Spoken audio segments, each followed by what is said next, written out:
toutes et à tous, c'est Hermès, j'espère que vous allez bien, j'espère que vous avez apprécié la vidéo d'hier, titrée «Le crash est-il déjà terminé? Rebond haussier imminent». C'est exactement ce qu'on est en train d'observer, une réintégration plutôt bullish ici et pas très bearish.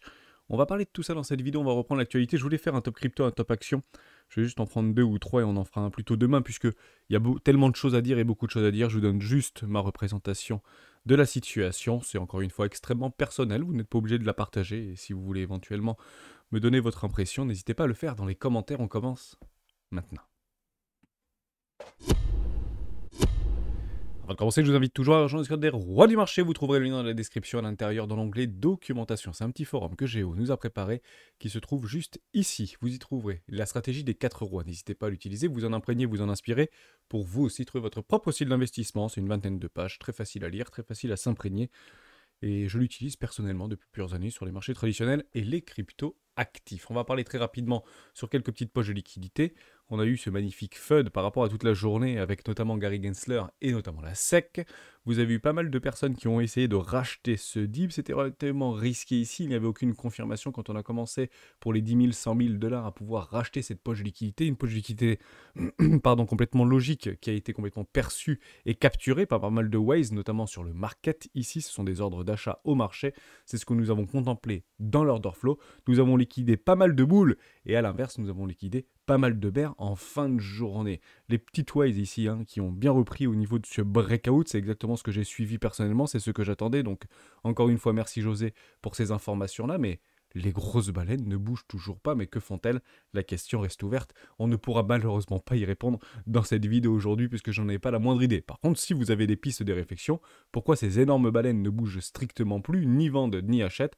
Est-ce qu'on reste tout simplement dans ce range? Attendent-elles des breakouts haussiers pour aller accélérer la hausse au-dessus des 30 000 dollars, au-dessus des 29 000 dollars? Je n'en ai pas la moindre idée. On continue avec Bitcoin. Je vous avais dit hier que j'attendais donc une confirmation, une émotion, une confirmation, notamment une bougie en 4 heures qui venait avaler juste ici, au-dessus de la précédente petite bougie, on n'oublie personne chez les rois, sur les 26 070 dollars. C'est exactement ce qu'on a fait. J'ai eu donc mon signal de confirmation. J'attendais une bougie de confirmation pour pouvoir prendre l'accélération. Je suis passé donc en 1 heure ici. Vous avez une bougie d'accélération. Et à ce moment-là, qu'est-ce que j'attendais pour dire OK, j'appuie sur achat? Je l'ai pris un tout petit peu plus tard, je l'ai pris je crois au-dessus, très proche des 26 100 dollars. Je me suis dit c'est quand même assez risqué, c'est pas très grave, il faut jouer lorsqu'on voit les choses. Aucune émotion sur cette prise de trade, on va chercher en dessous des précédents bottom ici provisoire avec une divergence notamment en 1 heure qui avait donc été confirmée juste ici. C'est juste fabuleux, si c'est bearish, ça doit réintégrer, ça doit partir. On ne met pas all-in sur ce type de play, bien évidemment, moins de 0,003% du capital. Donc si j'ai dû mettre 200 balles là-dedans sur un levier x22, c'est grand le maximum qu'il fallait faire. Vous ne mettez jamais all-in sur ce type de play, c'est extrêmement risqué. J'aurais pu me faire une réintégration assez forte et si c'était bearish à ce moment-là, on serait allé beaucoup plus bas que les 25 000 dollars. En tout cas, c'est ce que j'avais idéalisé, en tout cas imaginé. Je joue en fonction de ce que je vois et jamais en fonction de ce que je crois. Mais j'attendais quand même quelque chose et je vous le dirai tout à l'heure dans la vidéo. Donc le premier TP a été pris. Les premiers TP, je les prends toujours sur des ratios généralement de 1 pour 1. Ratio de 1 pour 1, 25% de la position, puis 25% de la position sur des poches d'équité complètement logiques sur le dernier déséquilibre de marché qui se trouve ici. Je l'ai pris un tout petit peu plus haut parce que je pense qu'il y a pas mal de shorts à aller chercher juste là. Et puis le dernier, on ne change pas une épique qui gagne par rapport au précédent trade qu'il y avait ici sur les 30 000 dollars ou juste en dessous des 30 000 dollars. Celui-ci avait été gagné finalement. On était parti en stop profit. Donc généralement quand on atteint le deuxième TP, on met le stop au stop profit ici. Ça avait été réussi, bravo à vous, on n'est pas allé chercher l'intégralité du rendement, mais c'est pas très grave, l'objectif c'est d'abord de ne pas perdre sur ces marchés financiers. Celui-ci a donc été sorti finalement, donc on oublie qu'on gagne ou qu'on perde, on oublie souvent les trades et on refait exactement la même chose, dans les mêmes conditions de marché, une petite divergence dans une localité, dans un bas de range, dans l'attente éventuellement d'une accélération baissière, c'est clairement pas ce qui s'est passé, il y a eu une réintégration, si jamais il y a une réintégration et une tentative d'accélération haussière, à ce moment-là, il faut le prendre, puisque ça ne veut pas forcément dire que c'est réellement baissier, mais il y avait vraiment une news que j'attendais, en tout cas une information très catalysante que j'attendais pour savoir si oui ou non je le prenais, et je vous explique pourquoi j'ai appuyé sur ce bouton trade. Ici d'ailleurs bien trop tard pour le coup, mais encore une fois c'est mes conditions, n'ayez jamais raison trop tôt, puisque généralement si on a raison trop tôt, c'est souvent qu'on a tort, donc je préfère réellement attendre mes confirmations, mais je prends très rarement des leviers x100, x110, etc. C'est pas vraiment mon style, ceci c'est plutôt mon style, puisque j'essaie de counter le sentiment, tout simplement, et ça fonctionne pas trop mal. En tout cas, sur un rendement, c'est plutôt rentable dans le temps. Donc, comme je vous avais dit que j'allais le prendre, je l'ai pris. Mais c'était pas émotionnellement aisé, si vous voulez, ou psychologiquement aisé, et c'est probablement ce qui fonctionne le mieux. Il faut que ce soit difficile d'appuyer sur le bouton, il faut vraiment que vous alliez au-delà de votre propre sentiment et de vos propres émotions, et ne regardez ici que la technique, puisque nous sommes sur des toutes petites time frames, et il y avait pas mal de bears qui ont été piégés aussi, et si on l'avait bien vu au niveau de l'order flow. Il y a des choses qui sont très intéressantes. La première, c'est ceci, vous vous rappelez, je vous en avais déjà parlé, enfin, ça a été partagé par José, me semble-t-il, ou par un membre du Discord, par rapport à ce Falling Wedge qui était en construction. Et je vous l'ai repartagé ici, ce play est émotionnellement ardu. Donc on est parti pile chercher en fait une petite poche de liquidité, donc zone de liquidité, ce qui est fait n'est plus à faire.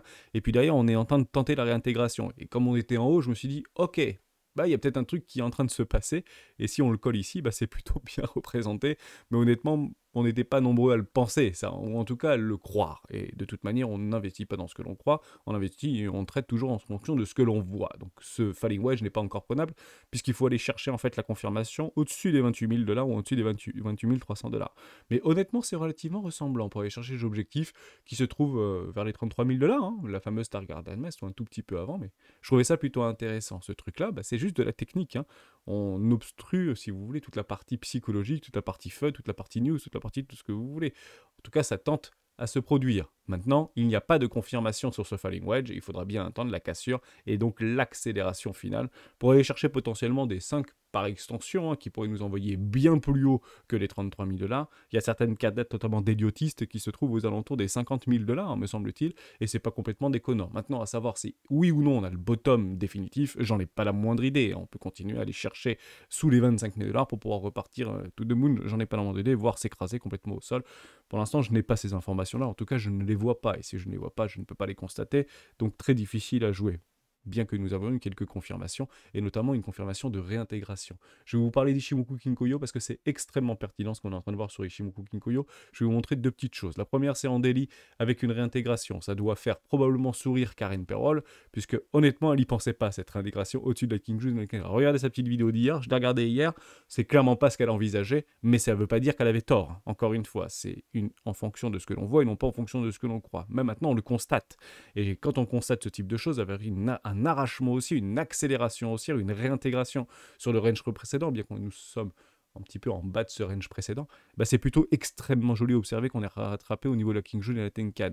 Bon, où est-ce qu'on est parti pinguer là? On peut dire qu'on est parti pinguer sur ce bas de plateau au niveau de la SSB, pardon, mais si vous reprenez au niveau du CME et du Chicago Mercantile, au niveau des contrats à terme sur le CME, bah c'est exactement chirurgical, on est parti chercher cette SSB juste ici en délit. Est-ce que ce marché ne serait pas un marché d'institutionnel?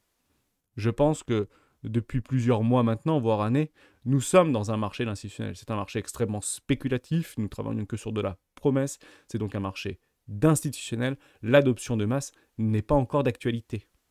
Donc on est en train de naviguer, et rappelez-vous le nombre live qu'on avait fait par rapport à ce type de thématique, c'est qu'actuellement, c'est un marché très spéculatif. C'est une machine à laver grandeur nature. Et c'est ça qu'il faut bien comprendre. Donc, j'ai tout simplement été surpris d'observer que finalement, sur le Chicago Mercantile, bah, c'était plutôt chirurgical et on a bien réintégré au niveau de la Tenkan, mais on n'a pas encore atteint la King Ju, donc soyez très vigilants par rapport à ça. Je vous le dis, je vous le redis, si vous aviez pris ce play, prenez bien un TP sur les 26 900 $, me semble-t-il, ou 26 800 $. C'est ce que je vous avais dit hier. Pas YOLO, hein. Faites attention bien évidemment par rapport à ça, prenez des TP et prenez l'argent lorsqu'il se présente, en tout cas essayez de couvrir votre position. Voilà, j'ai parlé de tout ça, j'ai parlé d'Ishimoku Kinkoyo, pas plus de choses à dire sur des plus petites time frames, ça reste d'ailleurs plutôt intéressant à observer. On a essayé de faire un petit twist au niveau du nuage, on se fait rejeter par rapport à ce plat ici au niveau de notre King June, juste ici. Bon, bah ça reste haussier pour le coup, hein. On va éventuellement essayer d'avoir une nouvelle accélération haussière, pourquoi pas un retour d'un flux acheteur et pourquoi pas rentrer corps et âme dans un troisième flux acheteur qui sont généralement les plus violents avec des extensions de 5, mais pour l'instant, on ne l'observe pas, on est toujours un petit peu dans la spectative. Bon, on a eu finalement un nettoyage technique, puisqu'on est parti chercher tous les leviers d'achat un petit peu trop exacerbés, notamment au niveau des shorts, mais également au niveau des longues. C'est ce qui a été fait ailleurs. Et nous sommes bombardés de FUD psychologiques. Côté juste order flow, je pense qu'il ne faut pas l'oublier, c'est exactement ça en fait qu'on attend. c'est qu'on voit une explosion au niveau des ratios sur les top traders et une dégradation assez franche au niveau des global accounts, c'est plutôt le retail ici. Vous avez un dégonflement au niveau des open interest, vous aviez un funding extrêmement négatif, on est parti dégommer du bear, vous avez la réaction de long short qui est toujours en faveur des shorts ici, mais qui commence réellement à se dégonfler, et on peut dire merci à Binance, puisque je pense qu'il a dû prendre pas mal de profit sur ce retour haussier, et ce sera un arrachement haussier. Honnêtement, je vous le dis encore une fois, c'est pas notre ami, hein. Il va chercher s'il devait aller chercher des boules plus profondément, il serait probablement allé chercher des boules plus profondément. Et c'est pas parce que Bitcoin est à 23 000 $ ou à 22 800 $ qu'il doit mettre la clé sur la porte, hein. On n'est pas à ça près, hein. Je pense qu'il est capable de résister à un Bitcoin à 10 000 $. En tout cas, je touche du bois, hein, pour espérer que ce soit une forme de vérité. Ce que je suis en train de... Je vais pas vous le démontrer, parce qu'on en parle tellement souvent, mais honnêtement, je pense qu'il a l'air insuffisamment solide, bien qu'il soit probablement très exposé au niveau des cryptos et de pas mal de shitcoins qu'ils ont référencés.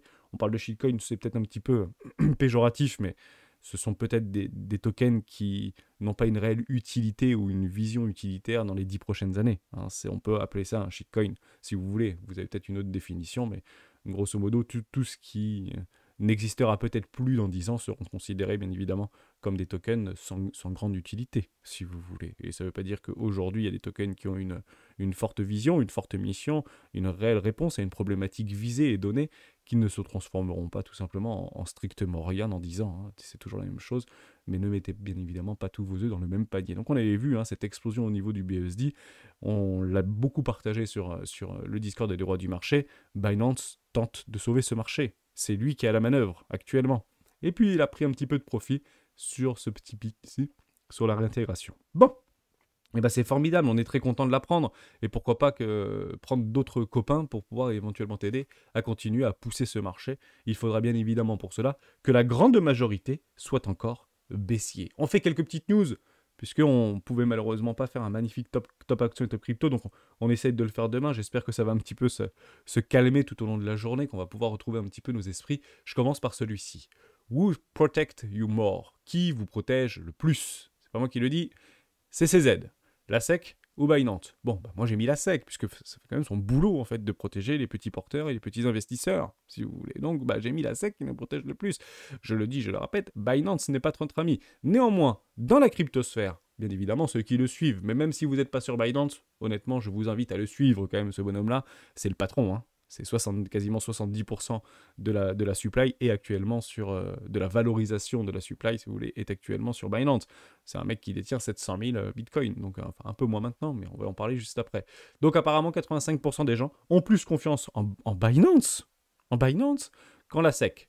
Bon, il y a une forme, donc, j'ai envie de vous dire, d'une polarisation, d'une fracture psychologique, d'un cassage, si vous voulez, de confiance vis-à-vis des institutions. Et là, on ne parle pas d'une institution à part entière, on parle d'une institution américaine qui est là, justement, pour protéger les Américains et les citoyens américains dans leurs investissements, en tout cas les informer. Bon, c'est juste formidable.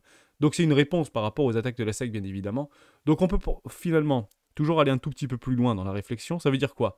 Ça veut dire que les cryptophiles sont soudés. Les cryptophiles sont unis et il y a une réelle cassure entre les institutions et nos gouvernements, et ceux qui nous représentent, et le monde, si vous voulez, communautaire de la blockchain, des technologies blockchain et des crypto-monnaies.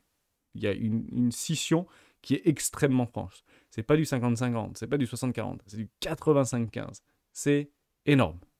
C'est énorme. Mais le bon sens voudrait que on ait confiance en la SEC. Ça commence par là et ça permet en fait d'avoir tout mon narratif.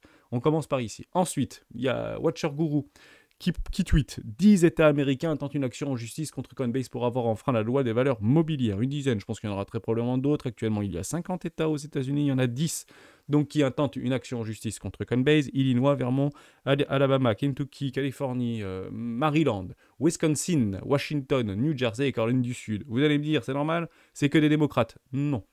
Sur les 10, il y a 3 républicains.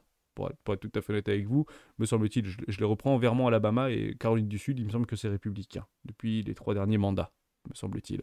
Donc il n'y a pas que des démocrates dans l'histoire, parce qu'on aurait pu dire que tout ceci est coordonné. Alors oui, tout ceci est coordonné. Tout arrive hier, Donc je pense que, et d'ailleurs, je l'ai tweeté, je l'ai partagé hier sur le Discord, ne pensons pas que le meilleur est pour la fin. On n'est pas dans un film américain. La plupart du temps, quand une institution type la SEC ou Gary Gensler qui se prend pour le chevalier, on peut imaginer tout ce qu'on veut, hein, c'est quelque chose apparemment qui lui tient relativement à cœur. Généralement, il sort pas le Joker à la fin. Hein.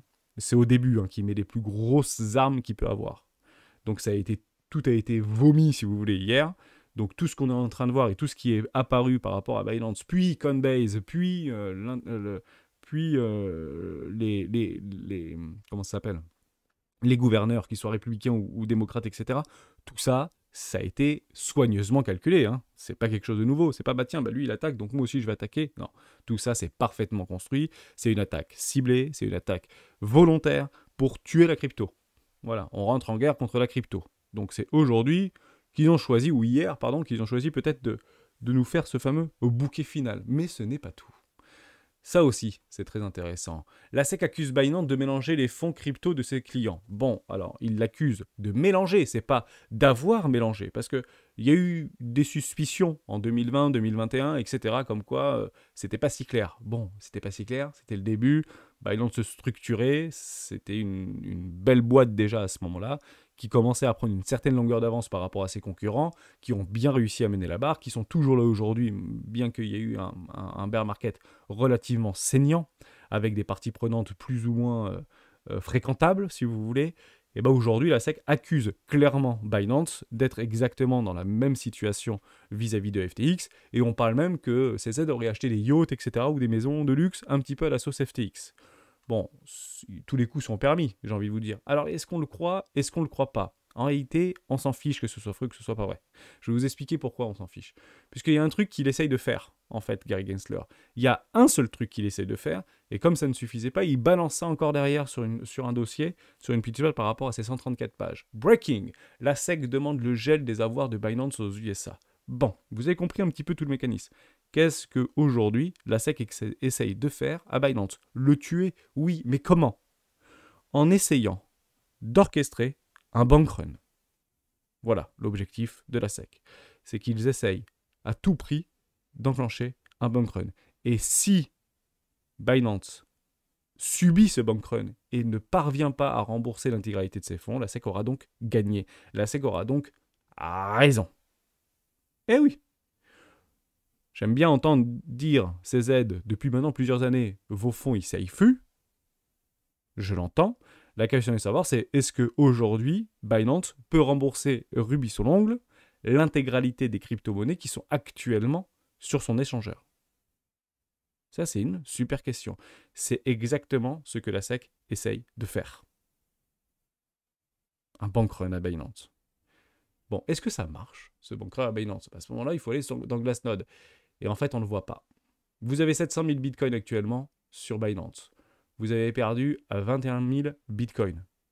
C'est que dalle, en fait. Grosso modo, par rapport à tout ce remue-minage, vous avez 2% des bitcoins qui sont sortis de l'échangeur Binance.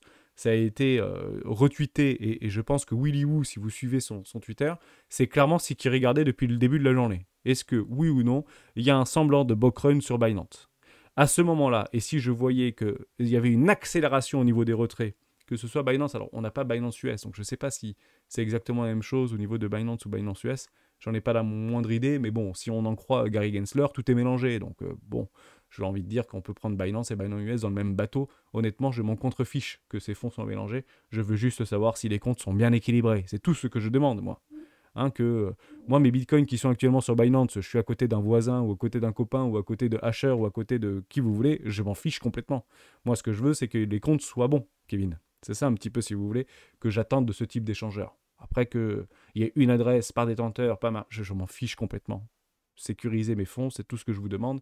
C'est comme dans une banque. Enfin, à un moment donné, quand vous avez vos unités de compte sur une banque, vous imaginez bien que vous n'avez pas un truc par client, par machin. Enfin, c'est des centaines de milliers de clients. Enfin, vous même imaginer le truc. 100 millions quand même sur Binance, voire 120 millions maintenant sur Binance. Plutôt intéressant. Donc tout ça n'est que FUD, et il n'y a donc aucune information comme quoi un bank run serait en train de s'initier et de s'accélérer au niveau de Binance. En somme, tout le monde s'en fout. Mais c'est pas les petits qui s'en foutent, parce que finalement les petits porteurs, on ne le verrait même pas. C'est les gros, et si les gros décident de sortir de Binance, on va le voir.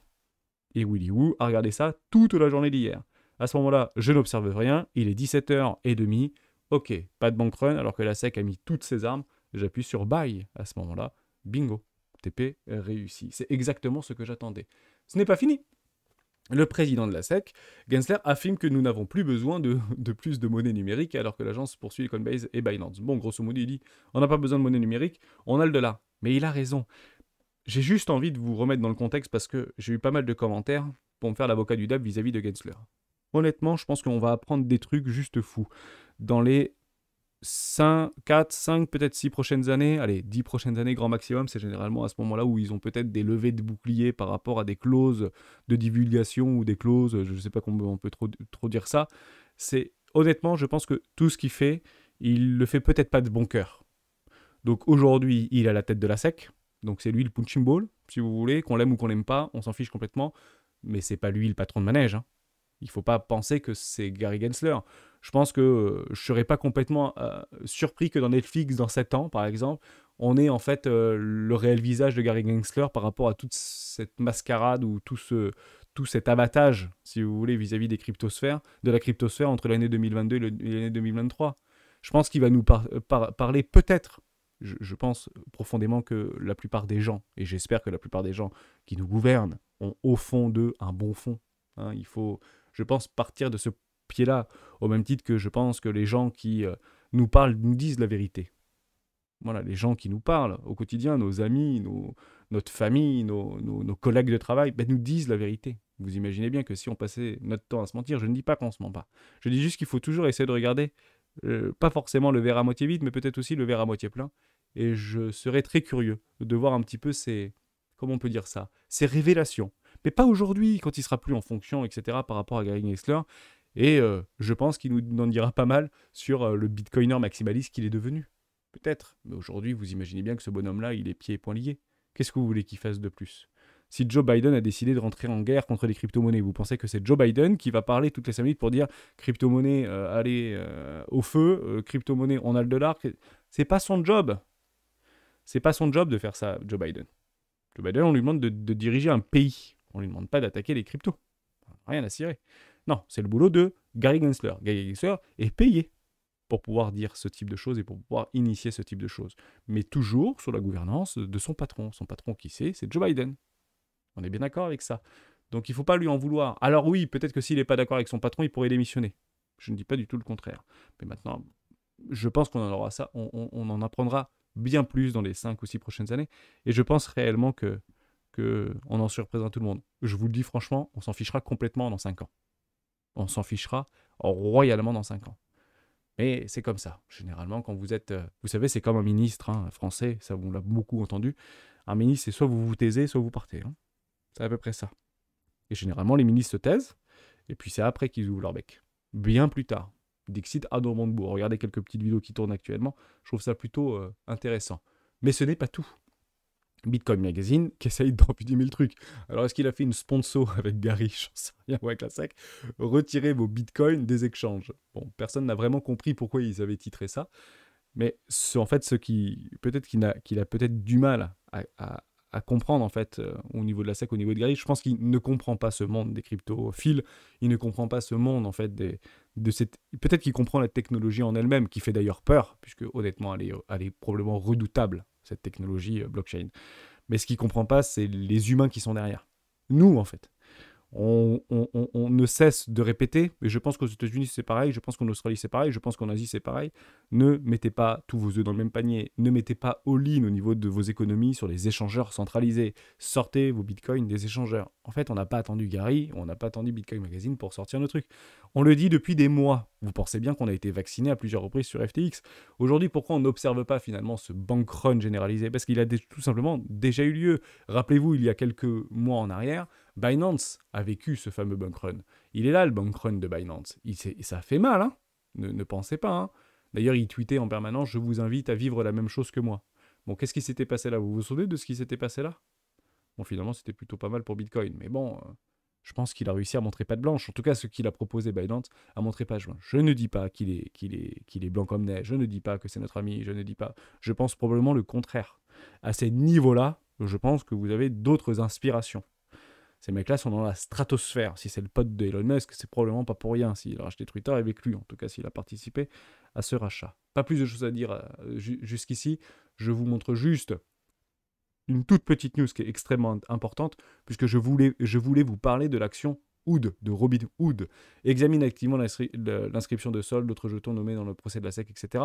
Donc grosso modo, il semblerait que Hood souhaite d'ores et déjà, avant même de se voir dans le panier de crabe, si vous voulez, délister tous les tokens qui ont été ciblés par la plainte de la SEC. Bon, ça veut dire quoi le message qui est envoyé effectivement à Hood? On pense qu'il se met au pas? Non, je pense qu'ils n'ont pas le choix de se mettre au pas. Je pense que la société est très probablement en difficulté. Alors, c'est encore une fois très personnel ce que je viens de vous dire. Je pense que Hood n'a pas les capacités, n'a pas les reins suffisamment solides pour se battre contre la SEC. Alors, est-ce qu'on peut penser la même chose de Kraken, qui a finalement lâché par rapport à son mécanisme de staking, qui n'était pas exactement les mêmes choses que Binance ou la même chose que Coinbase. Les mécanismes n'étaient pas exactement les mêmes utilisés. Mais à la différence de Coinbase et de Binance, ils ont les reins bien plus solides que Hood ou que Kraken. En tout cas, c'est ce qu'il faut peut-être comprendre dans ces lectures-là.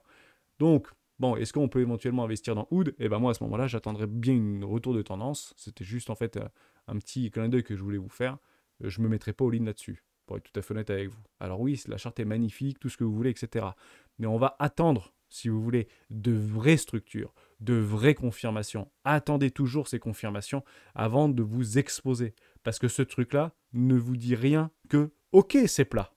Donc vous avez une localisation, c'est magnifique. Je pense honnêtement que 10 $ l'action Robinhood, c'est un super prix. Mais ce truc-là peut mourir. Si la SEC a décidé de le tuer, ils le tueront. Parce qu'ils ont les reins beaucoup moins solides que Binance ou que Coinbase. Donc j'attendrai des vraies structures, avec des vrais élans. Franchement, acheter 2 fois plus cher, ça ne me dérange pas. Pas du tout. À partir du principe, il y a beaucoup de personnes qui l'ont acheté ici, qui sont encore bloquées aujourd'hui, s'ils n'ont pas encore capitulé. Donc faites attention à ça, parce que les mots et les écrits sont très importants. Dernière petite chose, c'est Illuvion. Merci à toi, je ne sais plus si c'est Marsouf qui m'en a parlé sur le Discord. Il y a un partenariat qui est en train de se créer avec Illuvion et GameStop. GameStop, encore une fois, ça a été le premier, j'ai envie de dire, le premier raz-de-marée, je l'ai vécu en direct. Pour être tout à fait honnête avec vous, on n'y croyait pas. Mais on n'y croyait tellement pas de ce truc. C'était l'action la plus shortée GameStop. C'est Micromania, si vous voulez, en France, mais ça s'appelle GameStop aux États-Unis. L'action la plus shortée par des hedge funds, etc. Ils se sont fait dégommer par une forte communauté sur Reddit qui, aujourd'hui, je pense que c'est ça qui doit faire le plus peur au gouvernement. C'est cette puissance communautaire que nous sommes en train de créer. Je pense, franchement, qu'on rentre dans l'ère des communautés. Et si on arrive à mener à bien ce projet des aires de communauté, on sera invincible. On aura la capacité, je ne dis pas qu'il faut le faire, je ne dis pas qu'on doit le faire, je pense qu'il faut rééquilibrer les pouvoirs. On aura la capacité de renverser des gouvernements. Parce qu'on l'aura décidé, avec des consensus à travers la technologie blockchain. La technologie blockchain nous offre plus de liberté. Et j'ai trouvé ça juste dingue par rapport à GameStop, parce que ça a été initié par un petit groupe d'individus, et notamment sur Robinhood, pour être tout à fait honnête avec vous. C'était juste la petite histoire pour me donner une transition quasi parfaite. Illuvium, ça bosse encore. Faites attention par rapport au token de Illuvium. Pourquoi? Parce qu'on est encore en bêta.